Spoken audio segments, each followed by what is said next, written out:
Hello world, we are back, and this is episode 4 of the Poker Blog. My name is Kyle Fischl, and today we're going to start out by talking about what my happiest moment in poker was. For me, my happiest moment occurred July 16th of this year.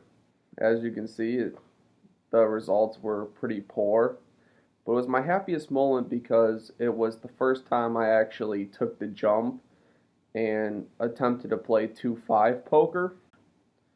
So, moving up stakes was my happiest moment because for me, poker's always been more about the competition than the results. Proving that you could beat the game, the next stakes, and so on. And, as you can see, even though I lost the first time I played, it was my happiest moment because it kind of gave me the confidence to keep playing and keep trying to improve, and I was able to turn it around. And even though I lost that day, based on some mistakes, some issues with me being nervous jumping stakes, I knew at that moment that I can compete at this level, and it only made me more confident to keep playing and getting better. There's always a big question about when to jump stakes. When is your bankroll ready? When is it the right time? Like, when are you successful enough to be able to do it? In my experience, I think that the best indication of your readiness to jump stakes is when you are successful at a game at your current stakes that plays like it's the bigger stakes. Because for me, I played 1-2 no limit for a long time, and I always kept saying I was going to go to 2-5, and I kept pushing it back. I kept saying, once I win 3 times in a row, I'll go to 2-5. Once I make a $1,500 bankroll, I'll go to 2-5. Once I make a $2,500 bankroll, I'll go to 2-5. Once I win 7 times in a row, I'll go to 2-5. And I really just kept pushing it off and off and off until one day I just decided to jump into it and do it. And I think the reason I felt ready was because you played 1-2 for so long with a $200 max buy-in that eventually you run it up to a good $800-900, and your minimum opens are $25, $30. You're playing a big game. You're playing a game like a 2-5 game, and you're finding success there. Find yourself in a game that plays bigger than it should. If you're successful there, that is a good indication that you're ready to go to the next stakes, in my opinion, and that's why I jumped. And now I guess I'm a 2-5 player because that's all I play now. And I'm just continuing to look to improve and maybe jump stakes again whenever a good game comes around in, Orange City, Florida. So now I'm going to go over some hand history. These were the 4 biggest hands I played the past weekend. The first one started on Saturday. Early position player raises to $30. Cutoff calls. I'm in the small blind with pocket tens. I raised to $100. And the early position player calls, the cutoff folds. So heads up to a flop, it comes 10, queen, 6. So pretty good flop for my hand. I'm very happy with it. I bet $100, again, just wanting to keep him in there. And he calls pretty quickly, which I'm fine with. The turn, however, is a king. Don't really like that card because he could easily have kings. He could have queens. Now there's 2 set over set possibilities. So I check it over to him, and he bets $200. Really can't fold a set here, so I call. And the river's a queen, so another interesting card. I check it over to him again, and he bets $860. Very big bet here, very big. Especially, it's about a pot-sized bet. But I can't beat queens, but it's unlikely he have queens because then he has quads. I can't beat kings, which would be an unlucky turn for me. And I can't beat king-queen. But the hands I do beat, I beat aces. I beat ace king to turn into a bluff. I beat ace queen that might bet this big. I beat ace jack for the straight. So I think about it for a while, and the only hand I'm really worried about is pocket kings. I just think a full house is too good to fold here. And so I call, and sure enough, he has pocket kings. Didn't go our way. So Saturday I get stacked, and I just take the rest of the day off because in my experience, when you go through a big hand like that, everyone knows what tilt is, but it's not even. I don't really tilt personally, but I do play differently after big hands, both positively and negatively. So I guess that is tilt, but not anger-wise, just play differently. But either way, we go home, take a cold shower, next day come back ready to get it back. So the next day, the three biggest hands I played, I have ace queen, and I make it $35 pre-flop. I get 3 callers, and we go 4 ways to a flop, which comes queen 2-3, all off suit. Pretty good flop for me. I bet $75. A short stack goes all in for $225. Fine to just call there, so I call. And he has pocket aces. Couldn't get a good run out there, and don't know why he didn't raise pre-flop with aces.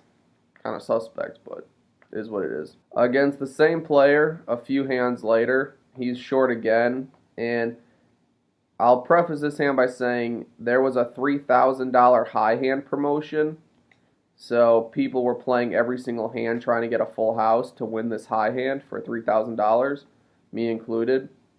So in this hand I have queen 5 suited, so I can get a full house, get quads, it's suited, I'm on the button, queen 5 suited is what it is. So it's limped 8 ways to the flop, which comes queen 10-5. Very good flop for me. Small blind bets, $25. A middle position player calls. I'm not looking to slow play because they limp with all kinds of stuff like jack nines and king jacks, all kinds of stuff. So I bet $75, and the same player from the last hand who got short again is all in for $225 again. And the middle position player folds. I call 2 pair. I show. He has ace queen. Feel pretty good about it. Until a 10 hits the turn. Not what we were looking for. So I double the same player up twice.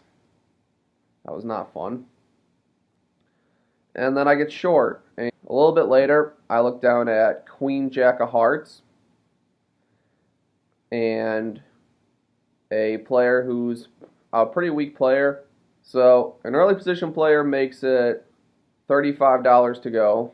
I'm on the button with queen jack of hearts. I call. The small blind makes it $100. The early position player then makes it $300. Now at this point I only have $300 effective. I was coolered a few times and sucked out on this weekend. And I just think that the player that re-raced to 300, I believe he's trying to isolate the small blind who only has about 200 total, and he just wants me out of there. So I don't think he has that good of a hand, especially because he's a good player. And I think he can make this move with speculative hands. So I just shove it all in there. I think queen jack's ahead of his range, and small blind obviously calls. Well, to my surprise, small blind has pocket queens, and the early position player had ace queen suited. So pretty bad immediate domination to me. But the flop comes pretty good. It comes 9-7-6 with 2 hearts, so 4 to a flush. Turn gives me even more outs with a king, so now a 10 or a heart can give me a win. And the river's the old 10 of hearts. the variance is for you, sometimes it's against you. And the last big hand I played over the weekend was kind of similar. I had King 9 of Hearts on the button. There's a few limpers, and the cutoff makes it $35. I call. One other player calls in middle position. Everyone else folds. Well, the flop is King 8-2, 8 and 2 of hearts. So very good flop for my hand. Top pair plus flush draw. It's check to me. I bet $80. Middle position player folds. The cutoff calls. Now the cutoff is a very, very wild player. Like, he plays any two cards. He's willing to make huge bluffs. So I'm not too excited going against him because I know he can get really creative. And I really don't know what to do if I don't hit a flush and he just jams on me. An offsuit queen hits the turn and he leads into me for $165. Now obviously he could have king queen here. He could have my king out kicked. He could have, queen x of hearts. He could have ace queen of hearts. Like, he could have a lot of hands that are actually beating me, a lot of hands that are behind. But obviously my hand's too good to fold. So I called the $165. And the river is a 3 of hearts. So very good card for me. And he thinks for a while and then bets $425.